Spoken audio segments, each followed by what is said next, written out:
Okay, it used to be if you followed all the rules on Bring a Trailer, Cars and Bids, and P-Car Market, you could have a successful sale. But now it seems like all the rules are out the window. Is this the end of the rules-based order?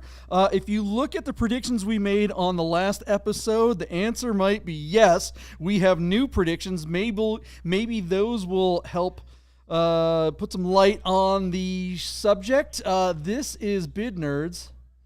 The bidding starts now. Maybe one day I'll be able to get that. Bid Nerds is your daily YouTube card game show where we predict the online auction results of the most interesting cars on Bring a Trailer, Cars and Bids, Haggerty Marketplace, and more. It's just like the Price is Right game show. Play along and see if you can beat the nerds.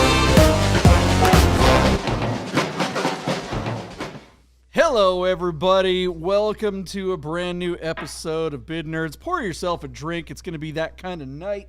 We are excited to talk about whether or not all the rules are just out the window, man. I don't know what the hell is going on. Everything that we talk about on this show that we've been talking about for years now, all the rules that we used to follow, doesn't seem like any of them play anymore, does it, Deeb? What's going on? No, not at all. And you know, it's not just the car world, JP. Over the last 4 years, all the rules that used to apply to restaurants, they don't apply anymore either. And no one could answer that better than our guest host tonight. Always a thrill to have him in studio or along with us for a car rally, or when he hosts us at Red Rock Country Club or anywhere else he feels like posting up. None other than Chef. Oh my God, JP, it's going to be one of those shows. It's like having royalty in the room. Hey, everybody. My name is John Polnik. I'm your host, along with my partner, Michael Deeb, in San Francisco. Look at that. I'm wearing a San Francisco hat for my buddy, and Chef has Chef's head up above him in the background. You guys were always wondering, who is that? Yeah. There it is. Yeah. Boom. Chef, are you ready for Vegas Auto Fest in 2024? It's coming up, man. Totally psyched. It's going to be the best Auto Fest ever. So much lined up. Bigger and bigger every year. By the way, reels, man. I got invited to an exclusive event on Saturday that 000 had called the 000 Hideout. And I cornered Pete Stout, who was a guest on the show.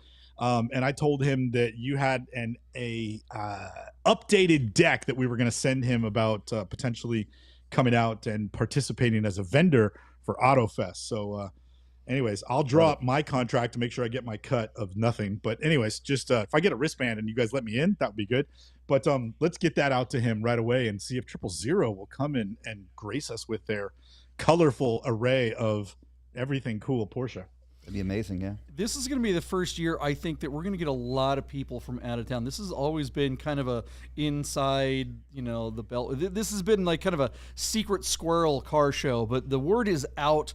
We've got Retroworks Garage is helping us promote it. We've got Sierra Madre in LA is helping us they do an Auto Fest as well. They didn't realize that they had ripped off our name until we told them later, and so they're like, I guess that means we got to come out to our Auto Fest. And it's going to be a great time having them here. So they got our cease and desist letter from our attorneys. Yeah, right. We can't afford those. We just get big thugs to go. It's Vegas. You just send some. Let me talk to you about your Auto Fest. What if I drive you out to Oyster Bay and leave you there? Hey. All right. Well, I'm sure we'll be getting to how much P-Car Market sucks at some point in this show. But if you are watching us on the Instagram machine, thanks, guys. We are live on the gram, but you won't be able to hear everyone else, and you won't be able to see anything other than me. So go to YouTube right now and watch the show there. We are live, and you can jump in the comments there and ask us questions and play along with us. All right, this is the show where we find the most interesting cars from all the automotive enthusiast auction sites, and we make predictions on the listings that we think are the most interesting ones. And we made some predictions on the last episode. Before we get to those real quick, just shout out to our good friends at Godden Porsche and Godden Classic of Las Vegas. If you're looking for a classic Porsche or parts for one, check out Godden Classic. And if you're going, hey, you guys are a little late, it's because, maybe we didn't get our fine Swiss watches repaired and serviced at Our Smiths. Our Smiths in Idaho. Doesn't matter where you are in the world, Our Smiths will help you keep your fine Swiss watch in fine Swiss repair and service. They also have fine Swiss watches for sale as well. Check them out at oursmiths.com. All right, let's get to the predictions that we made last week. Michael Deeb, I think the rules for selling a car on all these automotive enthusiast auction sites seem to have gone out the window because nothing seems to be following any of the rules that we're used to. What was the first car that we made a prediction on the last episode? What do we got? All right, so first we have to start with a shout out to Buddha, aka Mike Myers, as the IRS knows him, but everybody else knows him as Buddha. He selected for us this 2024 Toyota Land Cruiser First Edition, and Buddha would like to start the show by apologizing that he had to go to a work dinner tonight that he couldn't get out of, so he's not in the chat. So if the guys are wondering about Buddha, he is sad to be not in the chats live with us this evening. But anyway, let's jump right into it, JP.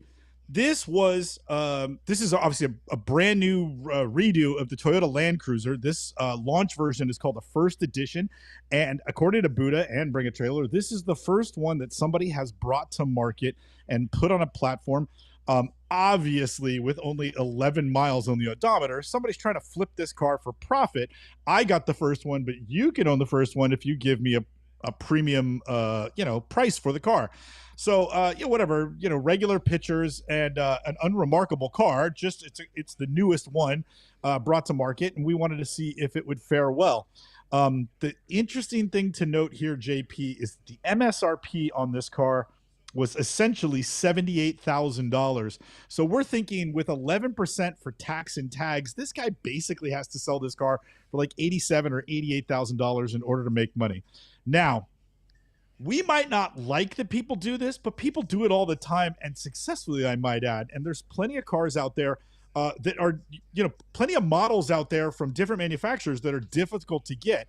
With that in mind, I thought this guy would stand a chance to turn a profit. John, I said $96,000 is what it would take to bring this car home. You took the under at $90,000, which is an interesting number because that would imply that this guy could make money, but not a lot of money, and still win. And then Derek Tam Scott from the Curmudgeon Car Show and BTS with DTS podcast series, Derek Tam Scott came on and was our guest nerd last week, and he took the under right underneath you, JP, at $89,500. Now, I am not seeing the bids in the chat just yet, but it is interesting to see that two things happened. One, our car sold for $83,000 on 27 bids, meaning Derek was the closest. But according to our calculations, if this guy paid sticker price for the car and paid tax and license on it, then he lost money letting this car go. I'm very confused by this result. Why on earth would you buy a car, not drive it, and then turn around and sell it at what is arguably a loss? Like, this really, really interesting. So JP, I'm having a hard time digesting this one. It doesn't make any sense. And I think we all agreed that's probably a really good chance that this guy paid over sticker for the car. So if he paid anything over, let's call it $5,000 over at 78, he paid $83,000, and tax and license would be another 10% on top of that. He might have lost 10% on this deal trying to flip this car. As I send it back to you, JP, to try and unwind what may have gone down here, it is worth noting that right before we went live on the show, I did hear from Buddha, and Buddha was basically dancing in his apartment, saying he was thrilled to see that the flipper didn't make money on this one. And in his words, he said, "I'm cheap, and I just want to believe that I can afford all the things." So great pick, Buddha. This was definitely one worth watching. JP, read the tea leaves for us. What do you think happened here? I cannot imagine a scenario unless, like he's in a state where he could have transferred a recent sale. Like, say he bought a car and paid registration and insurance for the year, and then he traded that in when he bought this and didn't have to spend as much on tax and license. Maybe he didn't lose that much money, or maybe he didn't lose any money at all. But like, that's an if, like if the tide and the moon and the sun all line up just correctly, I might get laid tonight. Like, I think he lost money, John. Is there any way he didn't? I don't know if there's any way that he didn't lose money. That is a potential. Washington State is one of those places that if you trade in a car, this car was bought in Washington State. In fact, that dealership, Seattle. That's a dealership that I used to make commercials for many years ago. Cool. So shout out to our friends over at Toyota of Seattle. Yeah, look, I'm guessing that Toyota is one of the few brands that still has a shortage when it comes to inventory. There are some models that you can just walk in and get, but this isn't one of them. These are in pretty high demand, and people are really liking these. I'm seeing the reviews are pretty good. But that said, yeah, I'm sure that the buyer probably lost money. The question is how much. Even if they did trade something in, there's still all the documentation fees and registration. One of the things that Washington State has is very, very high registration fees. You got to pay for all the monorails and rails and they just charge you for everything, toll bridges and stuff. But all that said, I suspect that he probably ordered this 6 months ago or something like that, when things were looking a little bit more rosy, and the people that were doing the flipping, that wasn't that long ago, and so there was still some optimism there. My guess is he got the car and was like, well, I don't know, but he got a loan on it or something, and he just doesn't want to carry on those payments, and he knows if he drives this for more than 30 seconds, it's going to depreciate it, so he better just unload it now and take the loss if there's going to be a loss. At least that's what I would do if you were trying to be smart with it. Otherwise, you pretty much just got to commit to owning this thing and owning it for a long time, which is not the worst car in the world to own for a long time, because it is a Toyota and it'll last forever. But like I said on the last episode, I would way rather have that used FJ Cruiser from 2014 that our friend Andy sold.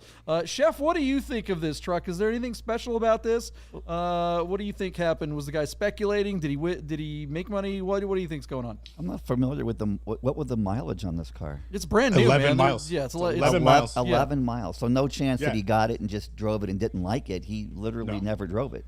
No, he took it from the dealership to the under the freeway, shot it, and parked it in his garage and sold it, and arguably lost $5,000 on it. Yeah, I think you're correct. He was speculating, and it didn't pan out. He's actually under. What is the baseball field in Seattle? What is it called now? It used to be called the Clink. It's been called a bunch of different things. But he's underneath the baseball field where the Mariners play, not the freeway, incidentally. Just a little inside baseball from Seattle there for you guys.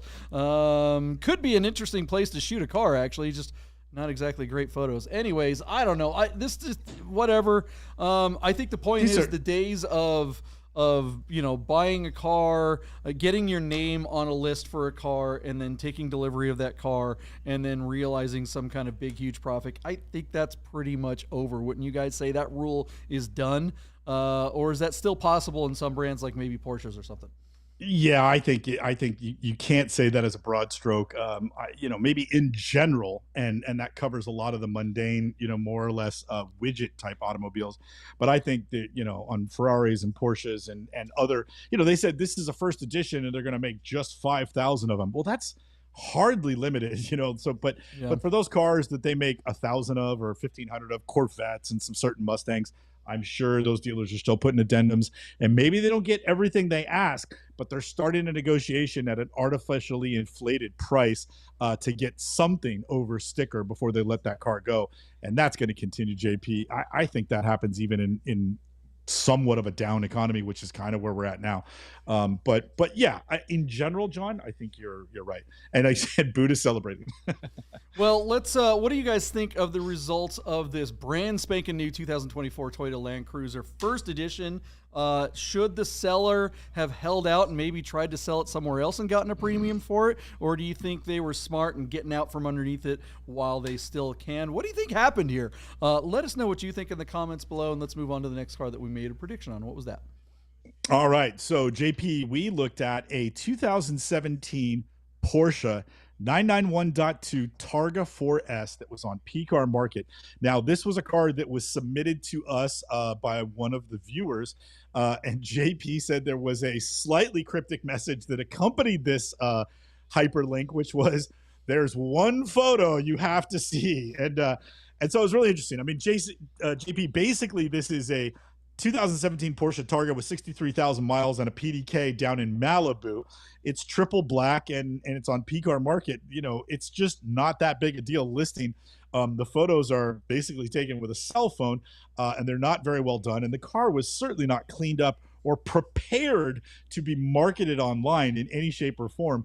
But as you ran through the photos, photo number 32 is of this guy holding what we can all assume to be as like a breakfast sandwich in his hand while he points to a flaw on his car. And that takes the cake for the Darwin Award of the Year as far as, listing to date, as Binders have been covering cars since January 1st. Thank you very much. Brought to you by Garden Porsche of Las Vegas. So anyways, here we go.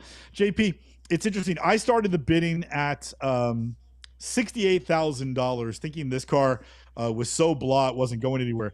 You took a very strong under at $60,992. And then Derek Tam Scott, who we had on the show as a guest host, third nerd, he really talked about how he didn't like the car at all. And then, of course, we all had a laugh at the seller's expense because of the poor job he did photographing the car himself with a cell phone. But after sort of saying that he absolutely didn't like the car, he was the high bidder at $70,000. Now, Chef, I have to apologize. I did not go to you for the Land Cruiser. Before we get to the results of this listing, what do you think happened here on P-Car Market? What do you think the final bid was before a car like this may or may not have wound up in the deal tank? What do you think, Chef? I mean, the car's got a lot of miles, 63,000 miles. It is a California car. The fact that the breakfast sandwich was wrapped in plastic and that's not biodegradable, that's kind of concerning. Since it was in California, that plastic, Did he get it from one of those street vendors? Right, one of those guys on the. That's not a McDonald's sandwich. Yeah, not a McGriddle. Got it. Yeah. But to me, that car's worth, $60,000 tops. Yeah, it's not an S. It's not an interesting car. It's just a straight up Targa. So at $60,000, you're just $992 underneath JP's bid, and every once in a while, JP. Every once in a while, P-Car Market pulls a rabbit out of their ass.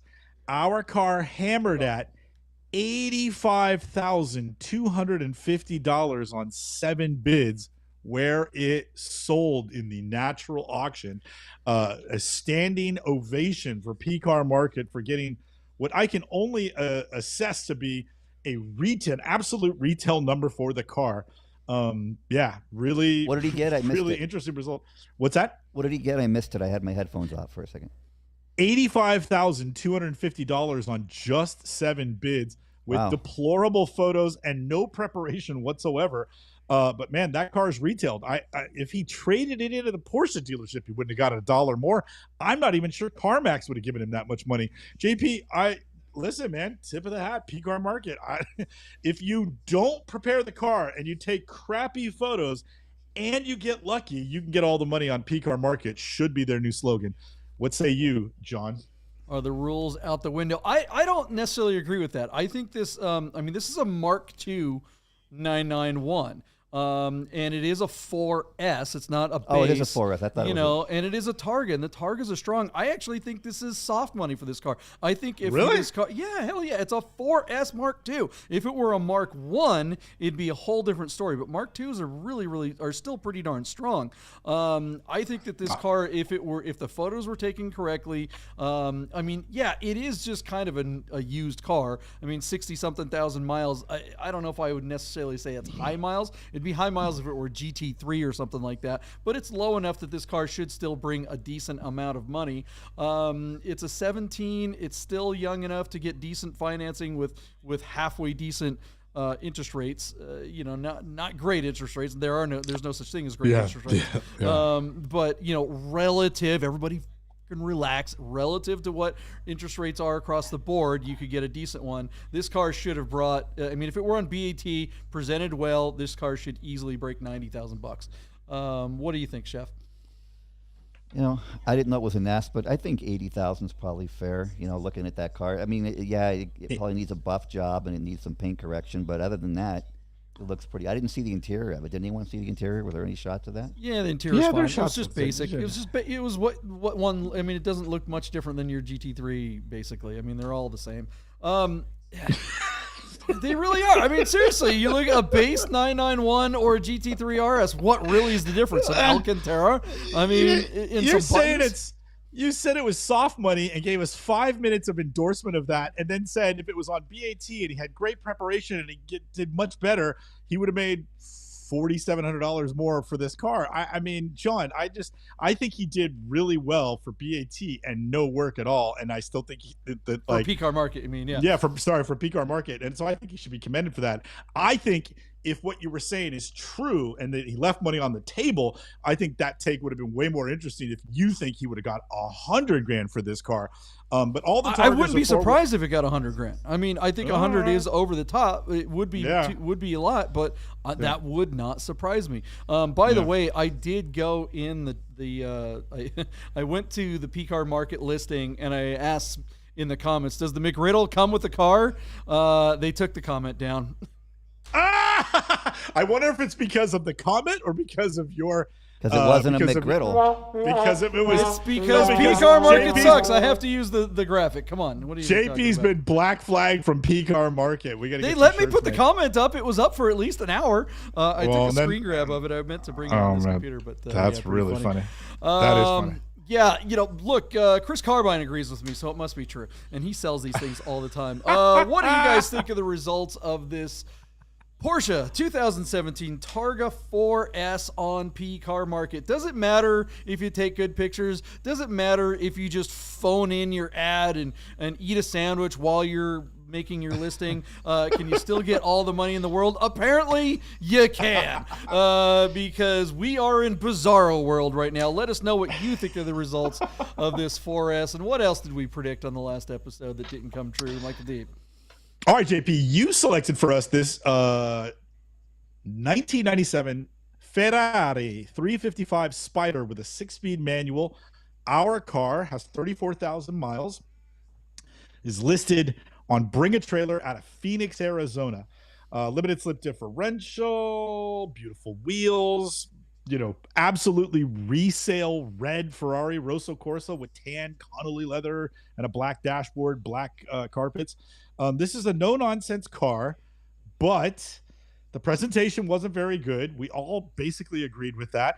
And I was really sort of opening the dialogue that, like, look, man, there's a lot of young, successful people out there, young millionaires, and there's like a whole new wave of people that want to own these types of cars. Is red and tan like now sort of the kiss of death? Is this a boring colorway? Is this a colorway you could only rock if you wear really expensive pleated chinos, and so I just wondered that aloud. Nobody really kind of jumped on that, but the result, I think, sort of speaks to that dialogue. I still thought that this is, like, on paper, $120,000 car, and I felt like this car wouldn't break $100,000. JP, I gave you a bid of $97,355. You took a pretty close under at $95,355. And then Derek Tam Scott, who was our guest host, third nerd on last week's show, he also didn't think much of this car or its presentation, and he took an under almost $10,000 underneath you, JP, at just $85,000. Chef, low mileage, manual, American market, 355 Spider, very similar to the Porsche market. The coupes bring way more money, and then the GTSs or the Targas bring sort of the second highest denomination, and cabriolets, or spiders as the Italians like to call them, tend to do what we way softer. On paper, this car should have been over $100,000. None of our bids were. What do you think happened here on Bring a Trailer? I'm not a huge Ferrari guy, but actually I do like that particular car. But I still say my bid for that kind of car would be like $94,000. $94,000, right? So you would park it under JP. One of the things I think Derek and JP hammered home is that the service on these cars is really expensive. And despite them being considerably less expensive when they were brand new, the cars don't know that they've gone down in value, and services are still breathtakingly expensive. And Derek felt that, and JP hammered home, that might hold the bidding back. Chef's bid at $94,000. Our car hammered at $87,500, and it took 52 bids to get there, but our car failed to sell at that number, which is interesting. So JP, I think the first thing we're going to wonder is, where was the reserve set? And then the other thing I would ask you, because, we like to play it close to the hips here. Do you think that's the retail number for that car? And he should have taken the money. I mean, according to Derek, that's every penny. And, because of expensive insurance and expensive maintenance costs and how high maintenance these cars are, he's like, why would you bother? Should he have taken the money and run with that? And where do you think the reserve was? I'm guessing the reserve was probably in the 90s. And so you got to wonder, at 87.5, like, could he not just have expected a little bit more and just maybe should have sent it? What do you think, John? Well, I mean, I don't agree with you about the color thing. I don't think that matters at all. I don't think the red on tan, that's just what you expect. Is it the most exciting color combo? Of course not. But, it's what you would expect for this car. The issue is how it was presented. This is just a poor listing straight up. And unfortunately, it was on the best platform for the car, BAT. So now it's going to be really tough for him to relist this somewhere else. I think he's going to have to wait at least 90 days to bring this car back to market. And well, hold on. Let me jump over to PCAR Market and see if it's live already. Yeah, right. They may have snagged the. That's a very good point.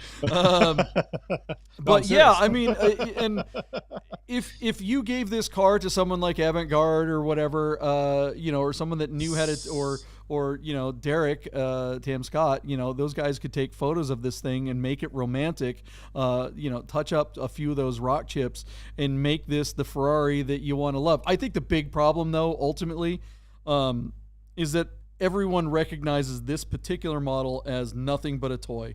And I think that people just aren't in toy mode right now. People are freaked out of the election. People are freaked out about things like war and inflation and all that kind of stuff. That's all anyone's really talking about. And I think collectors are going out there and buying really high-end stuff as ways to maybe park some excess liquidity as a way to offset inflation. So they're looking at really blue chip cars that will appreciate over time. I think everyone realizes that this car is probably not going to appreciate in any great way anytime soon, if at all. That moment where these things spiked like everything else did, I think, like we said at the top of the show, the rules of 2 or 3 years ago are pretty much out the window. Yes, this car is a manual car, so it's always going to hold its value a lot more than an F1 transmission. But I got to tell you, if the exact same car, if this car had an F1 transmission in it, I don't think this car would have broke $50,000 and for real, right? I mean, nobody wants that car. At least this thing has 3 pedals. Chef, what do you think of the result? I think, speculating on, I think BAT maybe would have gave him a reserve at 97, would have been hugely generous. And I think he probably wanted 97 or more, because if you can afford a Ferrari and someone's within $3 or $4 grand of your asking price, I think you would drop the reserve at that point. I mean, so I think he was, I think he wanted at least 10,000 more than he got. And I don't think I would pay that much money for that car for all the same reasons you said. High maintenance expenses, it does need a few details cleaned up, and it's a toy. It's not a car I'm going to get in and comfortably drive to California, because I don't know that I would trust it for that. Yeah, no way in hell I'm crossing the desert in this thing. All right, guys, what do you think of the results of this F355 Ferrari in red on tan with some rock chips, shot with another cell phone? Is this car the 6-speed magic car that everyone thinks of it? Should the guy have taken the money and run? Or was he smart to hold on to it and see if he could sell it on the private market on his own for more money? Let us know what you think in the comments below. And what else did we make a prediction on? There was one more car. We actually did 4 cars. On that last car, I would be curious to get Yuri's perception on that. Yuri, are you out there? He's a Ferrari guy. Yeah, he's a Ferrari guy. He's a classier Ferrari guy than this guy. Yuri said he was going to have to watch on tape delay tonight. So when he's watching, he'll be thrilled at the shout out, but he will not be able to comment live on that car. He'll have to contact you offline, Chef. Hey, Chef in the dark, did a light go out above Chef? What happened there? No, I've just crossed over to the dark side. Okay, well, it wouldn't be the first time you did that. What was the next car, Michael Deeb? All right, JP, I picked, because I thought I would impress Derek Tam Scott with this, a 1994 Lancia Delta Integrale Evo 2 that was also on Bring a Trailer. Our car was in Miami, Florida, showing 154,000 kilometers, which is around 96,000 miles. I don't care what you think. That's high mileage on these cars. And much to my chagrin, I was embarrassed to find out that Derek doesn't really give a damn about these cars. It probably would have impressed maybe Camissa more than this, but this car did nothing for him. And he talked about like, yeah, sure, it'd be fun to drive one for a few minutes, but he had like, it's not a car that would ever be on his list for ownership. And JP, you said very similar things. As much as these cars are cool and beautiful to look at, and they're kind of iconic from the era, you said that if your boatload of money came in and you made a list, this car wouldn't even make the list, which was a bummer because I've only recently really started to get a hard on for these, and I would like to own one. I think it would be really fun to drive, and I love the sort of absolutely over-the-top Italian panache or flair that these cars possess. So I still thought it'd be fun to review this one. But as we took a dive, it turned out this guy repainted it, and it was making no money while we looked at it, and it was essentially closing the next day. So it was pretty obvious by the time we got done presenting this car, and it was time for us to bid, this car looked like early on it was DOA. So JP, I gave you the bid of $58,000. You took it under by $13,000 and went to just $45,000, where we all assumed it would fail to sell. And then Derek Tam Scott just torpedoed this car and said 35 grand, and we basically started cracking up and ended the show. Chef, these cars, when they have low miles and they haven't been repainted and they're in fair condition, they easily bring $120,000 to $150,000, depending on how rare the specific model and how low the mileage are. They're all gray market cars because these cars were never sold in the United States, but they're starting to come in now because they're finding their way into the country on the 25-year exemption, and we're seeing more of them in the secondary market, which is essentially driving prices down. What do you think happened here on this high mileage, essentially refurbished car on BAT just the other day? I think it bid to about maybe 38 grand and probably failed to sell. Wow. Okay, cool. You're all basically in the hunt. Our car hit $51,000 where it FTS'd. It failed to sell. 41 bids is decent action for the car. And I got to tell you, John, at 51 grand, based on everything that we said about the car, the collective energy around it, I'm starting to wonder if he shouldn't have just taken that money, and that might be it. I mean, I'd like to think on paper this car might bring 65 or 70, but his presentation was poor.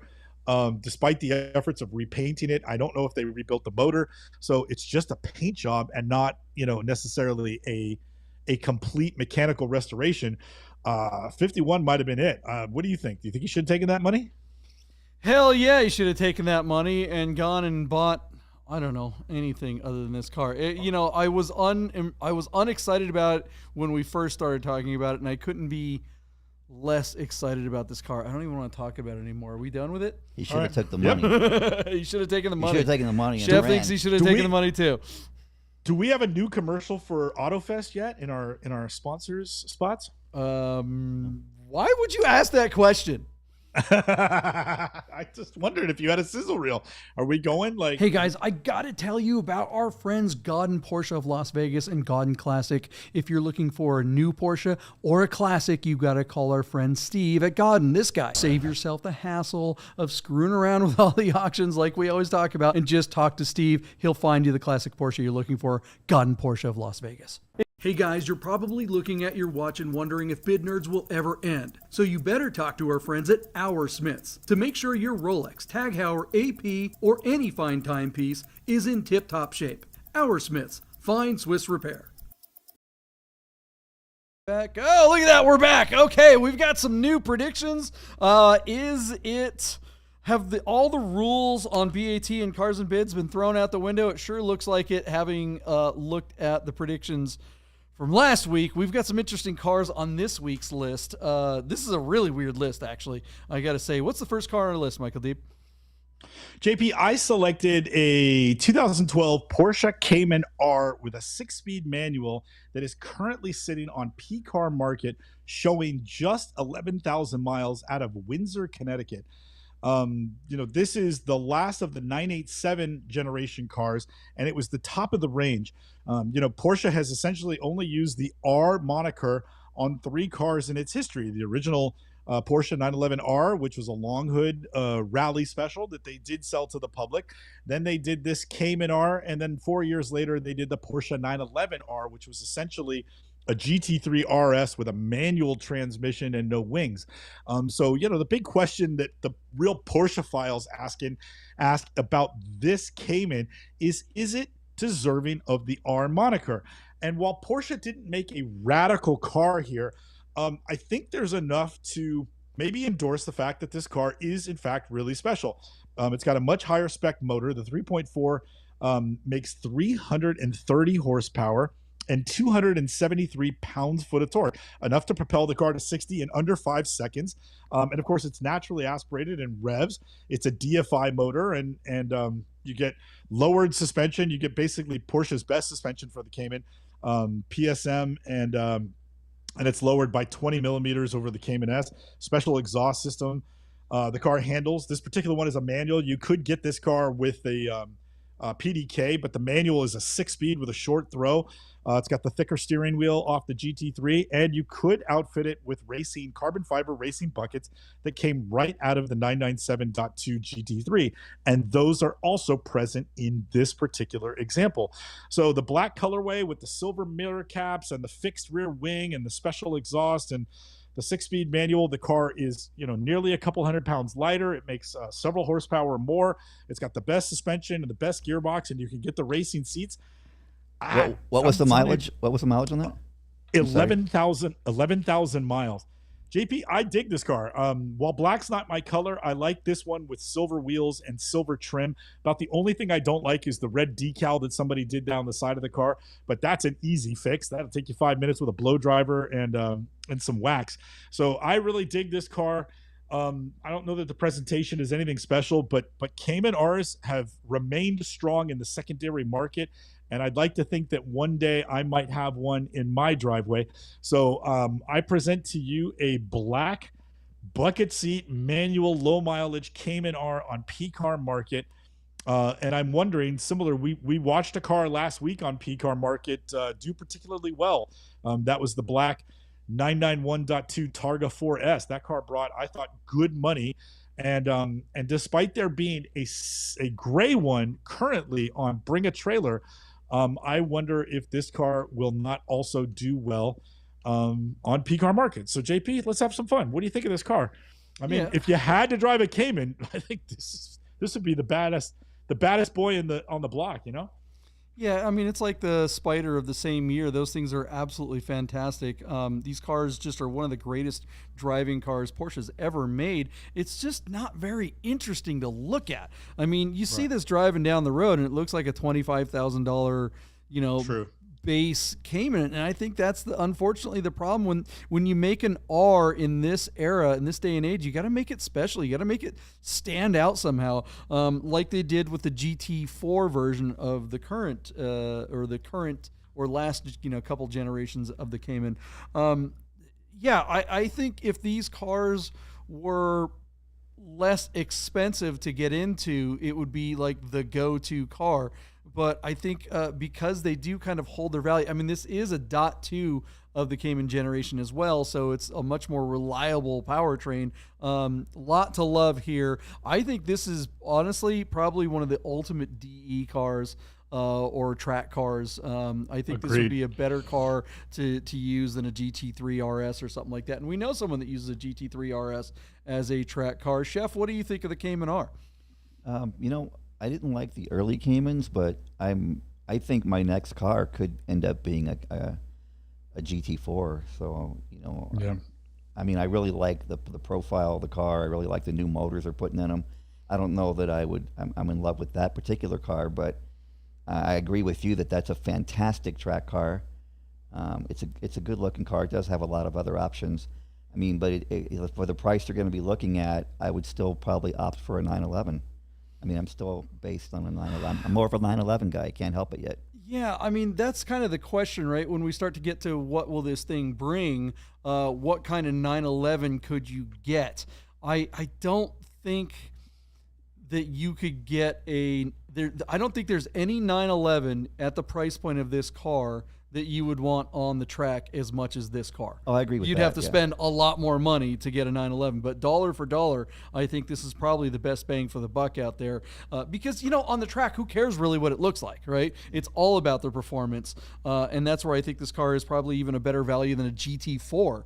As great as the GT4 is, it's a really nice car. If you can get one of these for, $20,000, $30,000 less, and beat this thing up instead of a GT4, is that the way to go? Michael Deeb, you're first to bid. What do you think this thing will bring? So JP, here's the thing. The car is not showing great signs at $32,000 on just 7 bids, and the car closes tomorrow, which is essentially 16 hours away before they hammer in this car. I think this car should be, with the low miles and the ownership, I think this car should be an $80,000 plus car on paper. But the market is soft. The car is not doing really well right now. And I'm struggling to see this car making 70 grand, which is where I will bid. I think it'll be a struggle to get to 70. But I mean, I think it needs to get to at least $74,000, $75,000 in order for it to sell. If it hits my number, which is 70, or any of the bids that are likely to come in underneath me, as they tend to, I have a sneaky suspicion our car will FTS and wind up in the chum bucket with an asking price probably in the 80s. So, listen, I hope they surprise me. I hope this guy does well. It's a nice car. Seems to be coming from a nice community there in Connecticut, but sometimes PCAR doesn't get it done. And right now at 32 grand, JP, the prognosis, the forecast is not good for this car tomorrow. 70,000 to you, where I suspect, if my number's right, it fails to sell. John, where are you at? Do you think it'll sell? I think the saving grace for this car is how few miles it has. This car is way low miles for the year.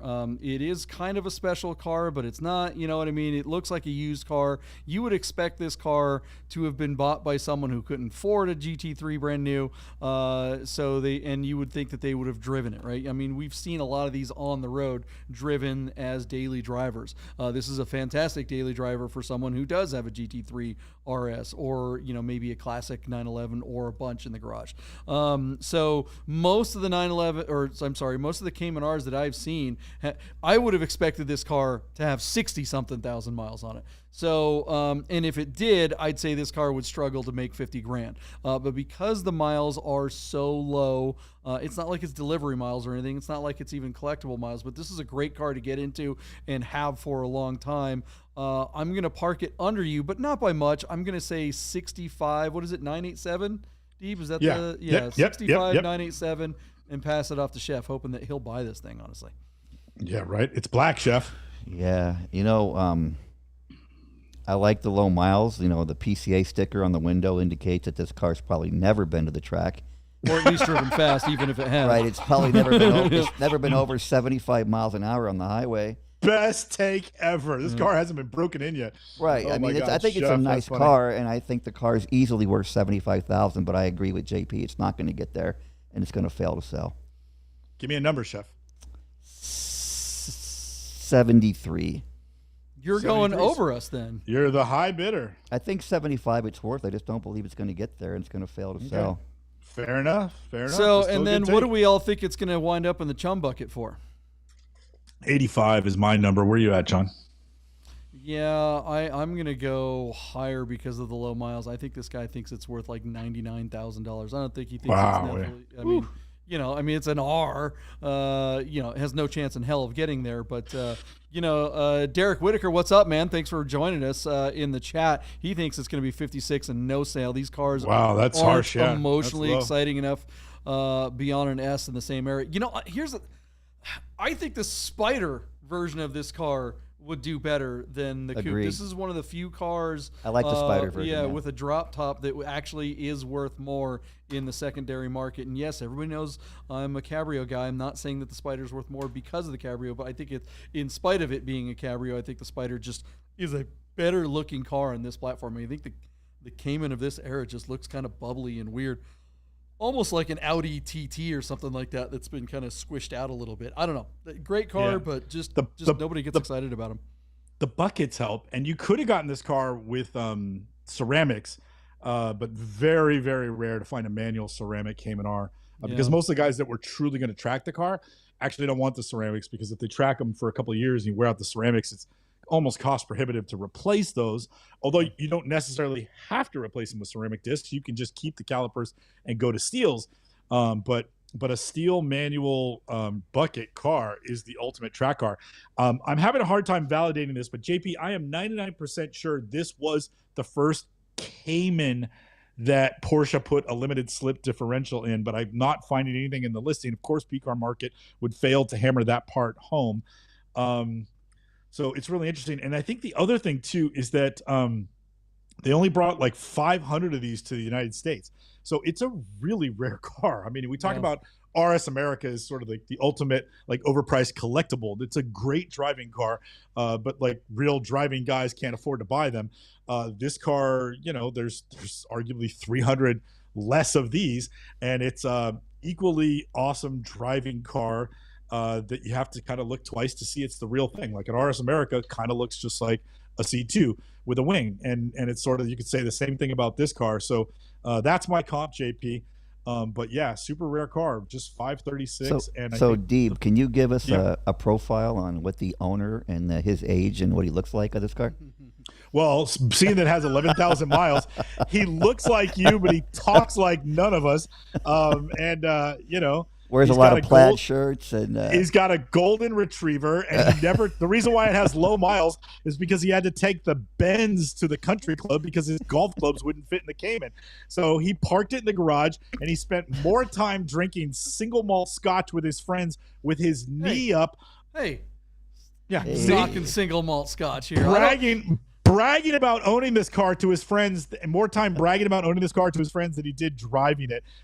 He could spend, if he could log the hours he spent talking about it versus the hours he spent running it, it would be 3 to 1. So that's the profile of the guy. This guy drove this car plenty. He drove it back and forth to get his low tee shot every week, every Monday at 4:00 on the dot. No speeding tickets. This car's never been pulled over. What do you guys think? This never wore socks before October. This guy, just so you know, loafers always. The Cayman R, will it bring the big money on PCAR Market, or will PCAR Market screw it up like they usually do? They've been making some sales. I always go on there. It's like, it always shocks me to see what does sell and what doesn't sell, and that's why I think the rules are kind of out the window. Shout out to the Nerd Herd, you guys. You guys are rocking tonight. Thanks for hanging out with us on a Sunday night.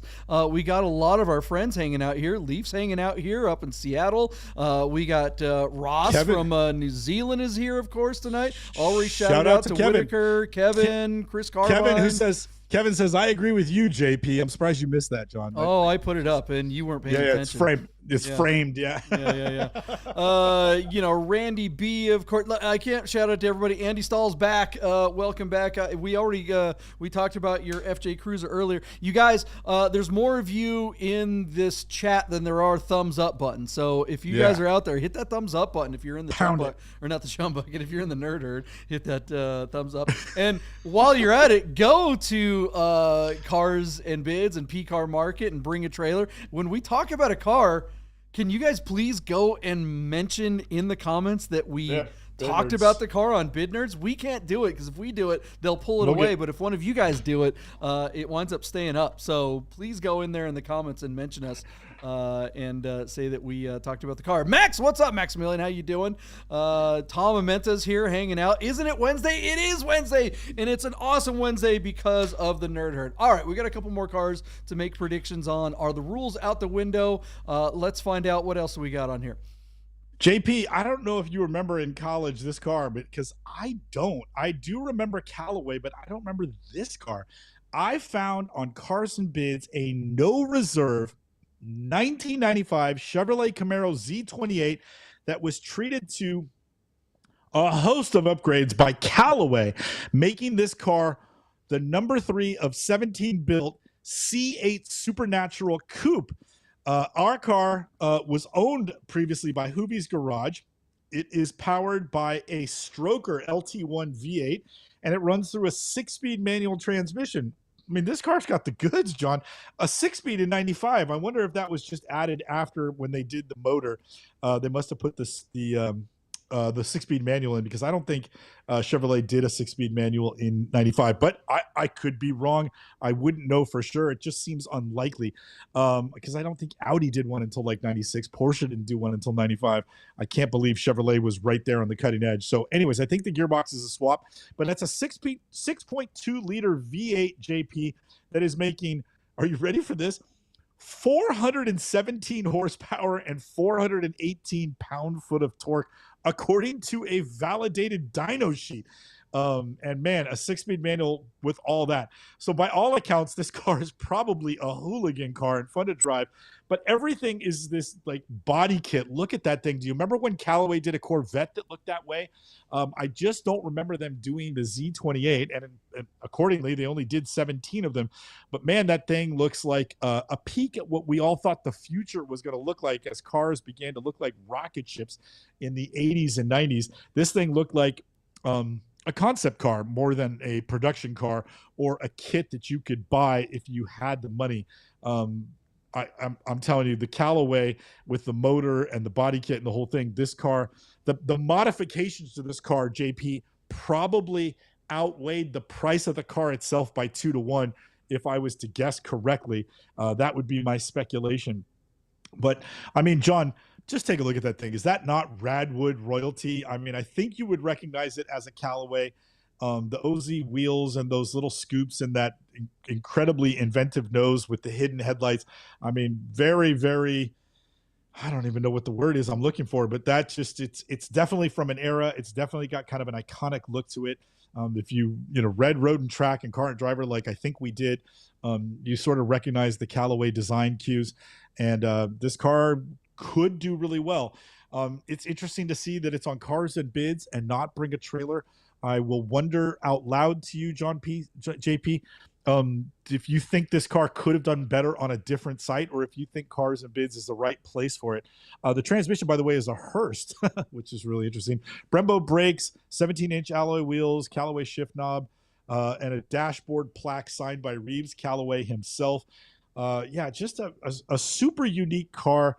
But not exotic in the way that we would, see some crazy tuners do a European sports car or exotic car. This is a, Dearborn, Michigan built Chevy Camaro, and yet it's Callaway is sort of America's royalty when it comes to tuners. And it was owned by Hoovy's Garage. JP, do you think Hoovy's Garage will still a quantifiable, equitable, bump because Hoovy's owned it? Does that still mean something? I know it meant something when we started doing the show 4 years ago. I feel like we covered like a half dozen cars that were previously owned by Hoovy, but we haven't brought up his name in a while. Does he still carry some weight? So JP, the uber exotic, if not uber expensive, Callaway C8 Supernatural Coupe with a normally aspirated 400 horsepower to the tires. What do you think, John? Fun? Yay? Nay? I mean, we haven't talked about Hoovy on the show since the last time we talked about Hoovy is when we talked about how he stole Bid Nerds, how he's a abject thief. Hoovy, I'm talking to you. You are a piece of shit, and you're a thief. You are an absolute thief. When he was here in Las Vegas, when we saw him at the Las Vegas Concours at the Wynn, I told him specifically about what Bid Nerds. We invited him on Bid Nerds. I described the show as a game show where we play The Price is Right with cars on BAT and all the other auction sites. And what does he do? A month later, he comes out with an episode where we're playing a game show. Gee, I wonder where you got that from, you thief. I hate Hoovy with a passion, and this car just has Hoovy goo all over it and looks like him, and he can F right off. This car sucks, and so does he. Anyways, this car, look, I don't just hate this car because it JP, used to be don't hold Hoovy. back on this. Yeah, Tell us how you feel. I hate Hoovy so bad. He gets cheated on by his wife because he's a piece of crap, and then he goes and replaces her with some other strumpet. It's great. How long will that marriage last? When he runs out of money, she's gone. Anyways, this car looks like this is the car that nobody wanted in 1995. This is just the boomer generation. What's his name? Foose? Chip Foose? Foose. Yeah, this looks like his type of aesthetic, right? He, in 1995, this car would have been the business if it were 1985, when the Vector was on the road. This car kind of looks like that era. And then by 1995, people were they were already thinking about, what the cars would look like in the 2000s. They had already introduced the new Beetle, at least in concept, and that car was kind of like the design. Everything was all. By 95, we started seeing cars that would introduce design trends that would go into the new century. This car is just firmly planted in the old century by people who had no idea what was cool anymore. They thought this was rocking, and it's just an embarrassment to everyone involved. I'm sure it's a hell of a lot of fun to drive.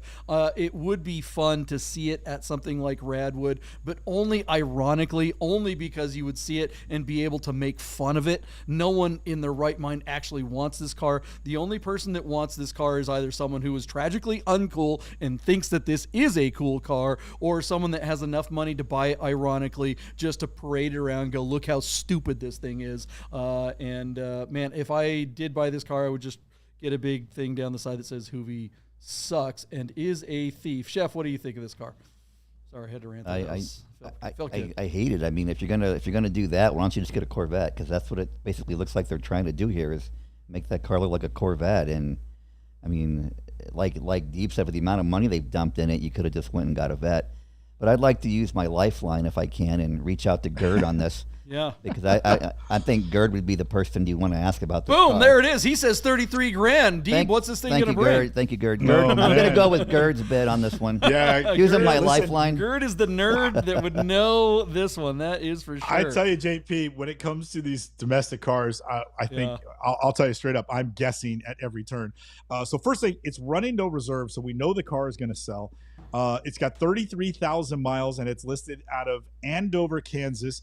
And it looks like Hoovy's Garage is the seller, so he currently does own this car. I thought it was just previously owned by him. Number 3 of 17 built.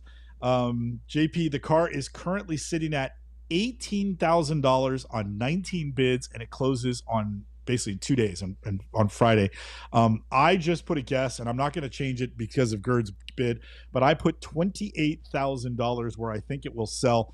Maybe his name still carries weight. Maybe the fact that it's running no reserve will help it. Maybe the fact that they only made 17 of these is what will carry it. But there you go, JP, 28,000. I wouldn't be surprised if it goes for more because of the limited production of the car. But man, what are the comps? I don't know how you compare it to anything else. Where are you at, John? 28 to you. It's an easy. I have a hard time thinking this thing's going to get over 20. The only reason I would think it would get more than that is if Hoovy is plugging it. I haven't looked at his channel. I don't watch his crap anymore ever since he stole from us. So I don't know. I think, if you go to his channel and he's got something current on there and he's plugging it, it's going to bring a lot of eyeballs to this listing, and someone might want it because of that. And I think Hoovy does bring a certain cachet. He has a lot of fans and a lot of fanboys, and they don't have tons of money. They can't afford real cars. This is definitely something that would be something that they could actually plunk down on. I am going to say $29,995. I just don't think it's going to break 30, and I'll send it up to Chef. What do you think? I'm going with the Gerd on this one. I use my lifeline. Gerd says 33. I'm going 33. Well, you can't pick the same number. You got to be over or under. That's my lifeline. That's the point of a lifeline. If I can't use it, it's that's not the wrong he's game his own show. bidder. You're stealing the wrong game show. I'm going to go 33,300. Going over Gerd. All right. Use the high bid. All right. The nerd herd's all over the place. Thank you, Gerd. As low as 23, 24. Who was it? Someone was saying that, Randy B thinks it's just going to be, it's going to end here at 18. There's only a day left. That's true. That's a good point. It seems like everyone's kind of as low as 18 all the way up to the 30-something range. Look, guys. Go on, do us a solid. You got in the nerd herd. Everybody go on this listing and tell Hoovy he's a thief. In the listing. Say that the nerd... Actually, don't say he's a thief. Just go on there and go, hey, Hoovy, why did you steal the Bid Nerds idea? How come you didn't just go on Bid Nerds? Oh, my God. Hoovy, the door's open. If you want to come on the show, we're happy to have you on here. I won't call you a dirty, dirty thief. I'll be nice. But Hoovy, I think you are a thief. And so, Nerd Herd, get on there and tell him... tell Hoovy that he needs to come on to our show and apologize and play along with us and have some fun. Hey, Deeb, I never want to get on JP's bad side, apparently. That's right. Oh my God! I got on The wrath of Khan. I got on JP's bad side right John. before the break. I'm surprised I'm still on the show. Yeah, I almost booted you. All right, we got one more car. What? Actually, before we get to the last car, what do you guys think? Let us know in the comments. And we do have this last car. This one is definitely breaking rules. We started off the show asking the question: have all the rules for selling a car on VAT gone out the window? This one is gonna test our steel or fiberglass, as it were. What are we looking at, Michael Deeb? All right, JP, you selected for us this 1982 Mercedes-Benz 230 CE. If you're looking at that photo going, wait, that's a 300 SL Gullwing, Deeb. Just know that somebody spent an enormous amount of money to make a 230 CE look like a 300 SL Gullwing. And I got to tell you, just based on these photos, the proportions to the eye are pretty darn close. I'm telling you, this is really close. They went so far as to add a 4-speed manual transmission, so it even drive like a damn 300 Gullwing. But this car began life as a W123 coupe, which is essentially like the W124 sedans, which would be your 300E, and the top of the range would have been the 500E. The 123 would have been the coupes and a lot of 300 CEs, and then I think in 94 and 95 they made like 320 CEs. But in early 82, you could have gotten just a 2.3 liter. And that's what this car is. So it's a 2.3 liter inline 4 with a 4-speed manual. And then all of this incredible work that went into not only the body and the bumpers and the wheel caps, which would be extraordinarily expensive to do. But then the interior is spot on too. You look inside the car, and at first glance, you'd be like, yeah, that's a 300 SL. And then you'd have to really, really look closely to realize that it's not. But in every way, this is a car that the Europeans would call an evocation. It's evocative of the 300 CE. In America, we slap the name replica on there.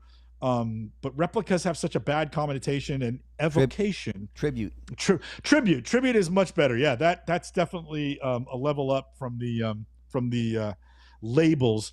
But evocation is I think very apropos to this car because it is extremely evocative of a 300 SL, but it's certainly not one in real life. So there you go, JP. Somebody spent a lot of money to make this thing look the business, and look the business it does. I'm impressed with it. I think you even admitted to me before we went live that it fooled you for a half second. And now this car is threatening to go to 6 figures. I would imagine if you tried to do this today, it would be over $300,000 to build this car. I think it would be cheaper to restore an air-cooled 911 than it would be to build this thing off of a W123 platform today. I don't know exactly when they did it.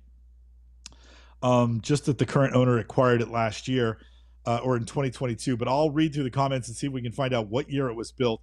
But JP, you got to say, man, like an unbelievable effort. This is like hitting something home run distance, but foul ball. They took this for a ride. They went all the way with this car, and I'm impressed. I have no desire to own it. It doesn't really do anything for me. But man, a standing ovation and an A for effort for sure. We've seen a lot of people try to do older Corvettes that look like garbage. This car, way better than all of that stuff. What do you think, John? I know it fooled you at first, but do you like the effort? Did it when you really drill down? Do you see what I see? I mean, I think they did a really good job with this thing. But it doesn't impress me enough that I would want to own it. You know what I mean? Well, I mean, it really is beautiful. It totally fooled me. I mean, I don't know. I don't know these well enough to have been able. I would not have known. Like the only reason I know that this isn't real is because the ad said so. No. You know, and this isn't something that I would have bid on. So really, it really comes down to how much is this car gonna bring when you're saying, okay, are you willing to maybe get into a tribute?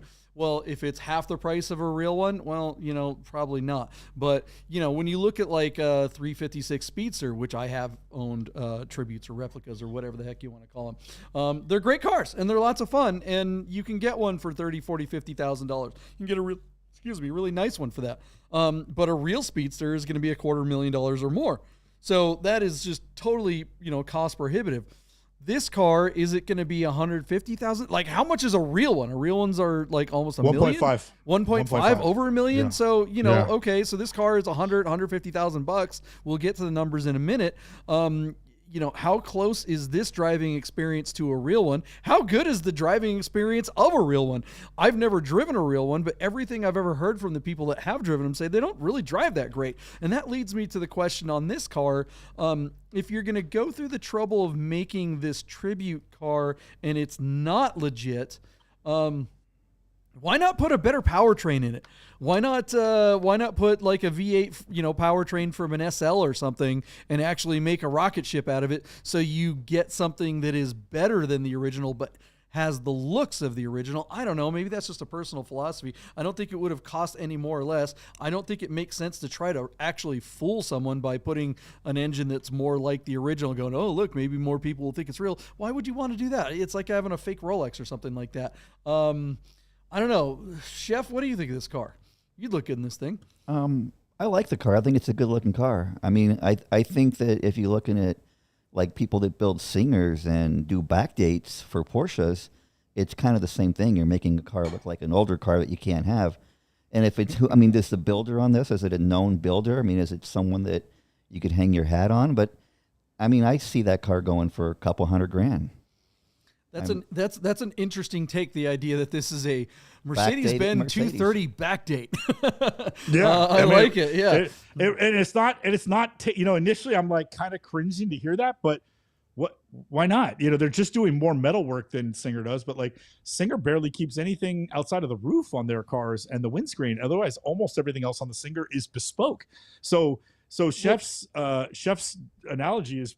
Actually, I don't think it misses. I think that's Deeb, is this fair. Metal bodywork? Is that what they're saying, or is this fiberglass? I think it is. I think it is. But there is a guy who makes one in fiberglass, and I know they make fiberglass ones. Yeah, I've seen those. And there's currently a fiberglass one listed for sale in Beverly Hills for $389,000.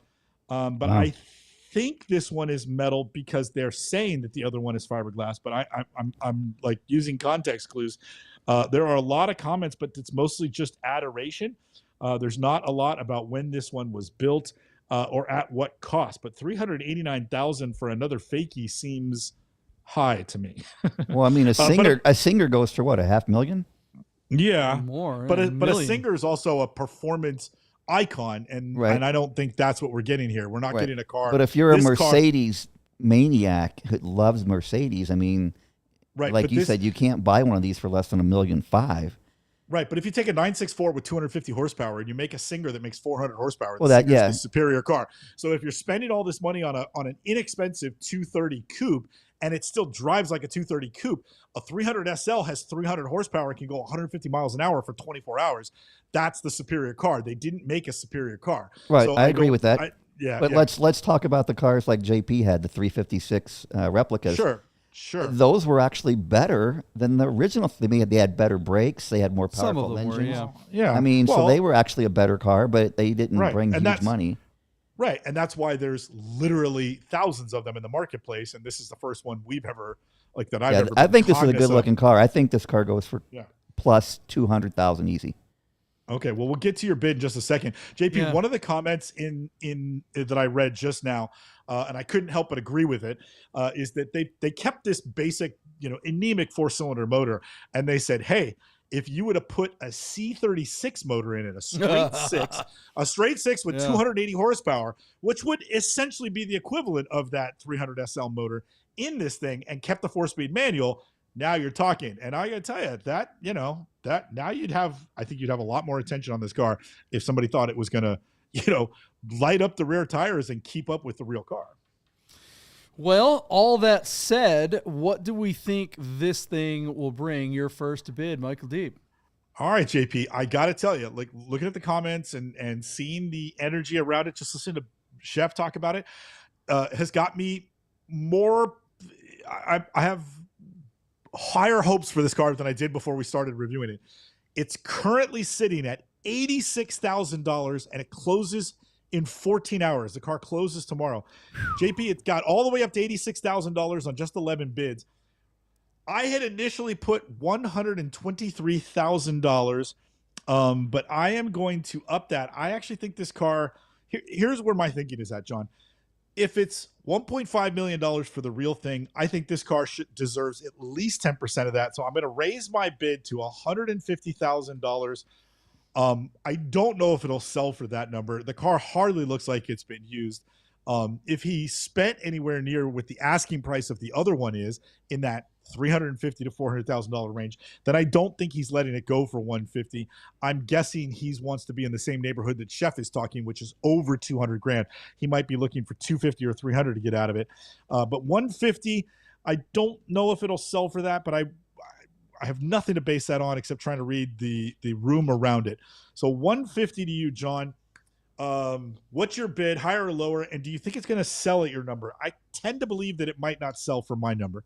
Well, I'll definitely go higher than you. I mean, we've seen a lot of really high-end replicas. Like, what are those Jag replicas that, go for a couple $100,000 or more, whatever. Gerd out there in the nerd herd, he is on the case. He said this exact car sold at Sotheby's for $203,000 back in 22. So that's an interesting comp, right? I don't think it's bringing that now, though. I don't think this is a car that people are like, look, if you're looking at investing in a car, as a hedge to inflation or something like that, this is a replica or a tribute or whatever you want to call this car, backdate, is probably not the place to park your money as a hedge investment. But I do think it's going to do well based on, I'm going to say $170 and give it to Chef. The question you're asking me though, Deeb, before I give it to Chef, will it sell at that? I think it does. Yeah. I think the person takes the money. I think the person takes the money at your number, honestly. I think they know. Okay. What do you think, Chef? Which platform is this on again? I'm sorry. This is BAT. BAT. Bring a trailer. Yep. I do believe it's a $200,000 car, but I think it only gets to maybe $189,000. Okay. It's just not enough bidders. We have 11 people right now actively bidding. How many viewers do we have? Do we know that? I can read it to you right now. Hang on. How many people are like watching the car? All right, here we go. So there are 33,000 views and 2,700 watching. 189. So that's twice as many views as the average car on BAT. 189 easy. Well, I mean, if you look at it's typical for in the last 24 hours to double what it was the day before. At 80 something, we're looking at $160, $170, 190. I'm not. I do think this car is going to get up there, but I don't think it's going to get over 200. I'd be shocked if it does. Gerd thinks it will. Gerd seems to think that this thing will get 210. I think it won't get over 189, but I think it'll fail to sell. I think you're right.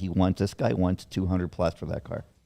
And I'm not sure he's going to come off that. Yeah, I actually think he does. I think anybody that has this car knows that things are. I think that's why he's getting rid of it while he still can, because I think the value of this car is going to go down, and I think it's going to continue to go down. So do we know? I wonder if he was the guy that bought it when Gerd said it from sold Sotheby's. Yeah. Well, or if it's changed hands again. I don't think this is the only one. It sounds like people are talking about that there's kits out there for these cars and they exist. It's just interesting that we've never really noticed one in market before, but maybe it's because they're so good we glazed over them. I don't know. But yeah, I wouldn't know if a real one. I know there's one of these shows up to Cars in Cafe. There's one here in Las Vegas that shows up to a lot of stuff. I don't know if it's a real one or not. I assume that it is, but hell if I know. Yeah. Anthony Vieira says, I get the Speedster and the Shelbys, but I don't understand this. And then Maximilian says, Kevin, yes, LS swapped this car. So maybe Max will build one. Yeah, I mean, that's the thing. Putting a big engine in this thing would be a hell of a lot of fun. But again, I just don't know. What do you guys think this tribute car is going to bring? Is it going to bring big money? If if it doesn't bring what it was sold for back in 2022, should the owner hang on to it and wait for sunnier pastures? Or should they just dump this thing and the value, you agree with me that the value is just going to keep going down for a while? Let us know what you think in the comments below. And I think that is all the cars for the night. Shortest show ever. It is it's a little bit short, but Nerd Herd, you guys are hanging out with us, guys. Thanks for spending a Wednesday night with us. Chef, thanks for coming in. You want to plug Vegas Auto Fest coming up? Vegas September? Auto Fest, September the 21st. Make your plans. Save the date. Get your hotel reservations in Vegas now if you haven't already. Gonna be epic. It's going to be a big show this year. All right, and if you want to sell your classic car with Michael Deeb on Haggerty does not pay us for this. So why are you giving it thumbs down to Deeb? Oh, I'm pointing at me. This guy. No, don't do that. Point at this guy. Yeah, we give it thumbs down too. Don't have Deeb do that. Yeah. Yeah, if you have a car you want to let Haggerty sell, how do they get a hold of you?